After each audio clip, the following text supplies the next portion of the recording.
I didn't even know me almost left you. Left who? Left who, sir? Go ahead, but left me bright and feisty. Long. I feel like you should just get it out in the air so they know what it is, instead of sitting down and wondering. The only way you can get there, is for really put the junk right in front of your face and just say, I forgive you. That has no control over me anymore. You literally have to take, like, can you manage to be by yourself without no distractions? Like, welcome back to this podcast. Hello, how are we today? Quick question. Have you ever been threatened with the question, oh, you'll be nothing without me? Or like the statement, I'll leave you, or you're lucky to have me as a friend. So if you've ever been faced with any of those statements, real quick, tell me what you did in the comments below, because I've been faced with this scenario. But first of all, what you mean? Why say you're lucky to have me as your friend? You have me as your friend? Girl, bye. You lucky to have me as your friend? No. Me no know about them one day. So I'm going to tell you the scenario.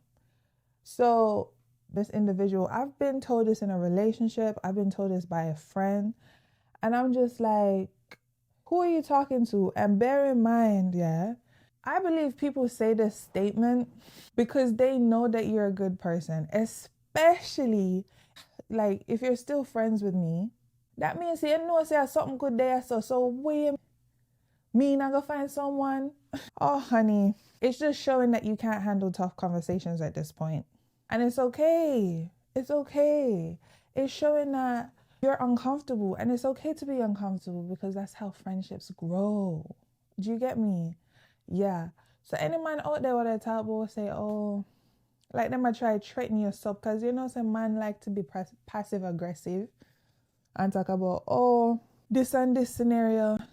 I didn't even know me almost left you. Left who? Left who, sir? Go ahead, but left me bright and feisty. Because if you're still around, right? You are say these things because people would tell you what they mean when they're angry, when they might tell joke.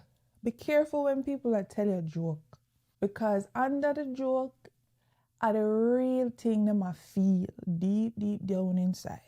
I'm not play with them passive aggressive joke there at all. I don't play with those passive aggressive jokes. Because they feel like it's all fun and games.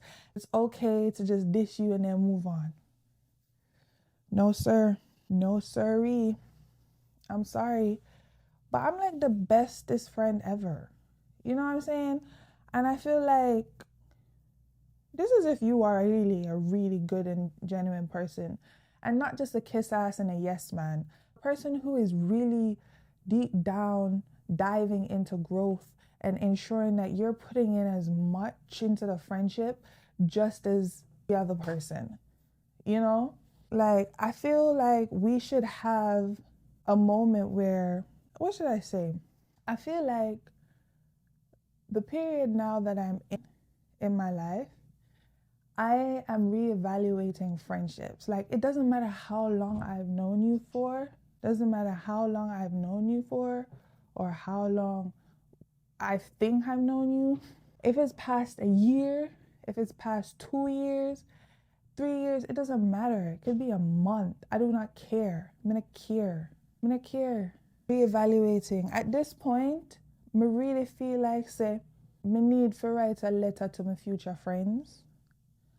Yeah, I feel like I really need to write one letter to my future friends and let them know that yes. And so these are the things that I'm dealing with, and this is the past trauma. Because I'm not going to tell you no lie.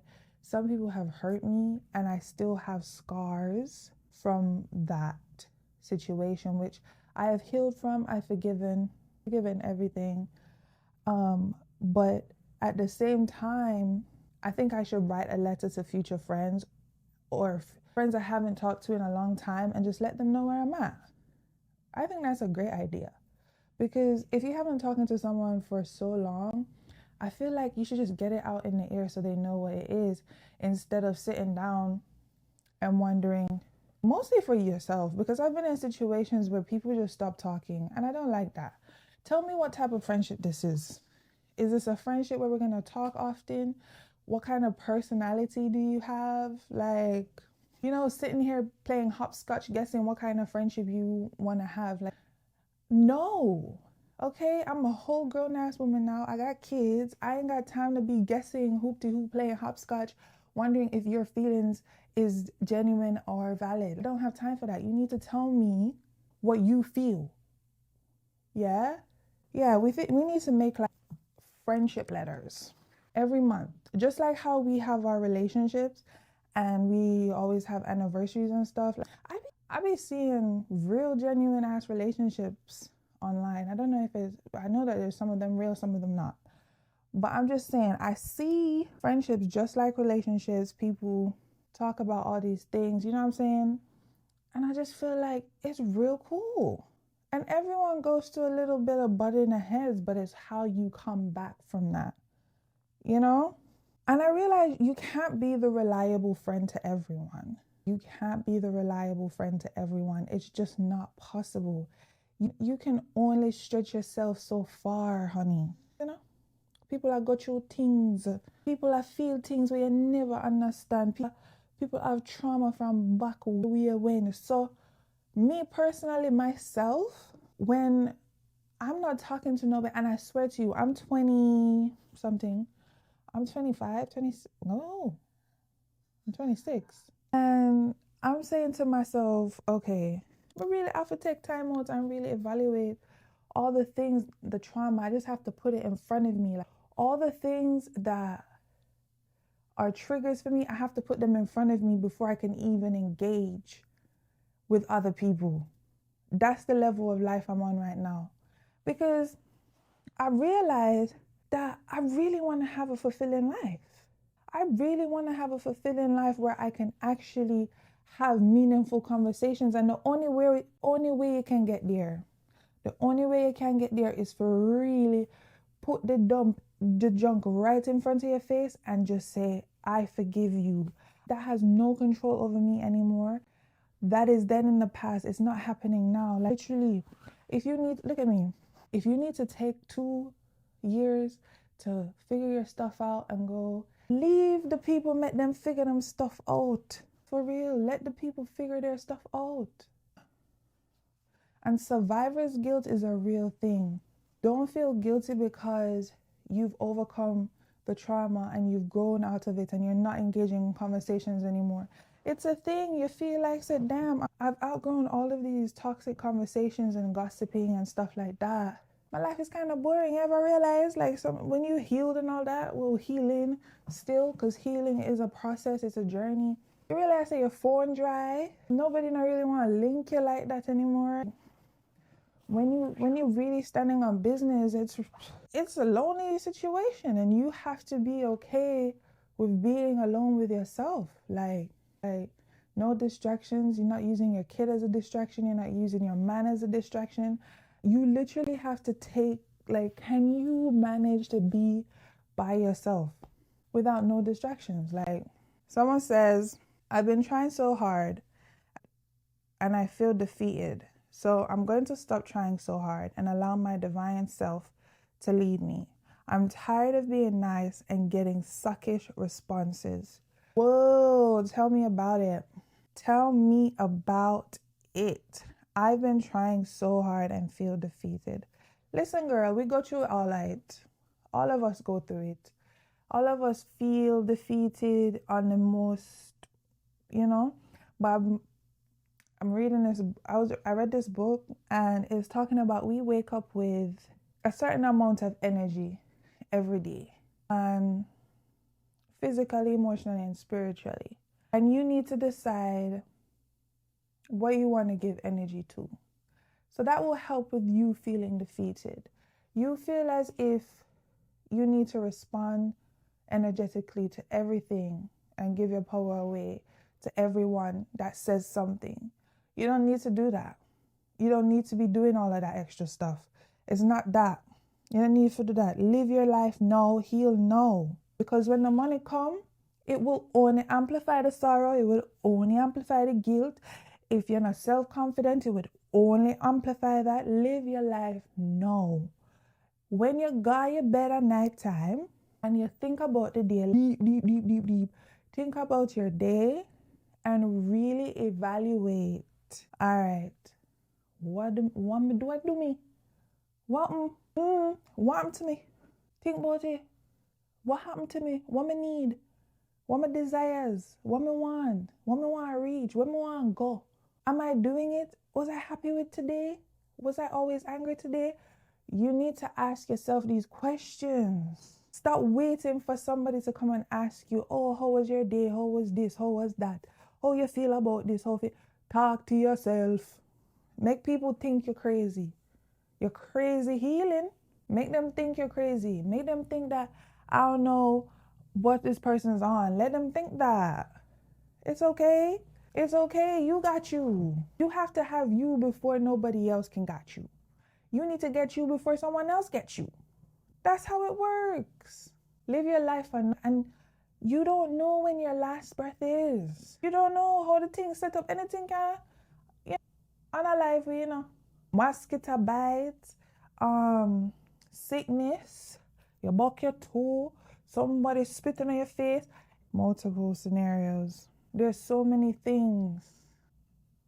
Allowing yourself to really take time out and make space for yourself and be meaningful with your friendships and open with what you want. And I don't know about nobody else, but I really strive to be. This year is supposed to be fun. I'm supposed to live the life where I'm dreaming and sit down and say, yeah, this is the woman me I gonna become. And for anybody listening or anybody watching, you should take the moment out and really think about who you want to be and who you want to become, because at the end of the day, if you're just not ready for talk to the people then, or you're not ready to even engage, heal for yourself. Confirm it for yourself. Forgiveness is for you. Forgiveness is not for somebody else. Forgiveness is for you. Nobody else. And you're not going to reach that level of success if you're just going to make excuses about, I'm going to try it the next day. No, you only have today. And that's what the biggest mistake people have. You feel like you have the next day. While you are planning, God has swiped here.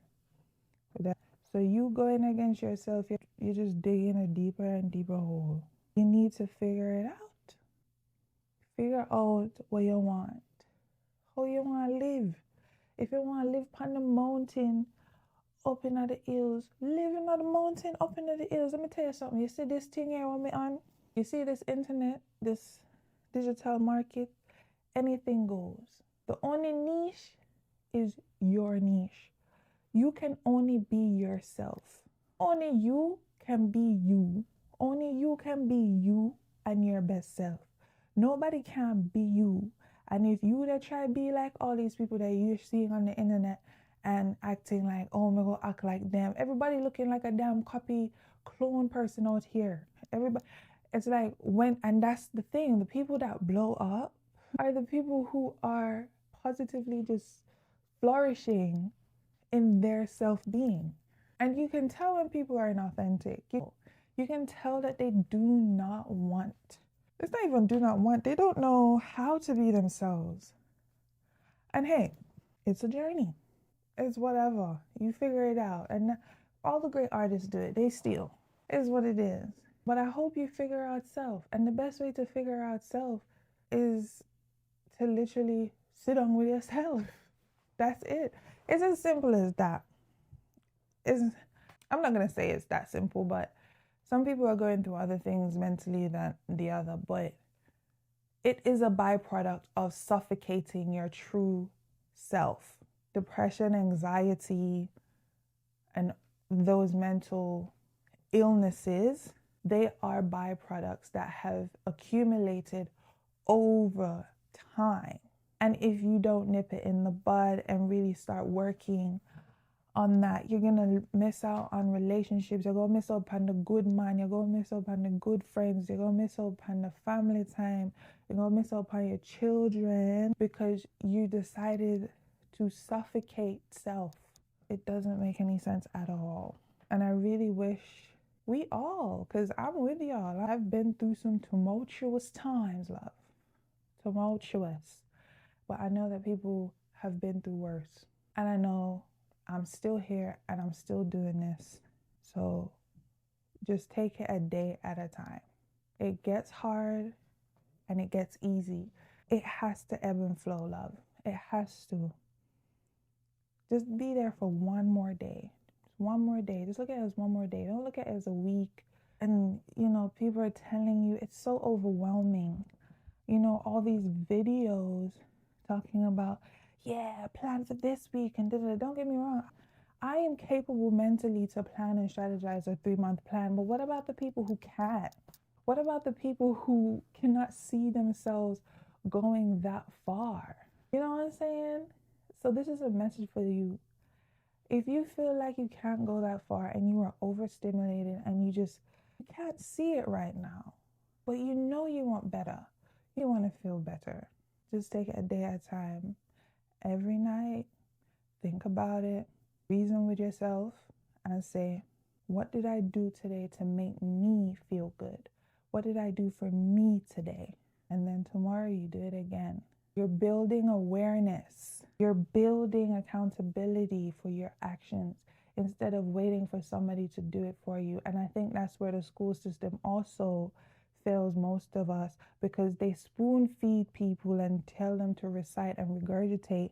So when it's time for us to go out into the real world, the emotional intelligence is pushed to a side and it's not nourished. And now we're all fucked. I'm saying, so you parents, and if you weren't taught to manage your emotions like me, you got to take it up on your mantle and you got to do it, because it'll feel better. I'm telling you, you will understand when you reach there. Okay? Thank you so much for listening. Hope you enjoyed it, and I'll see y'all in the next episode.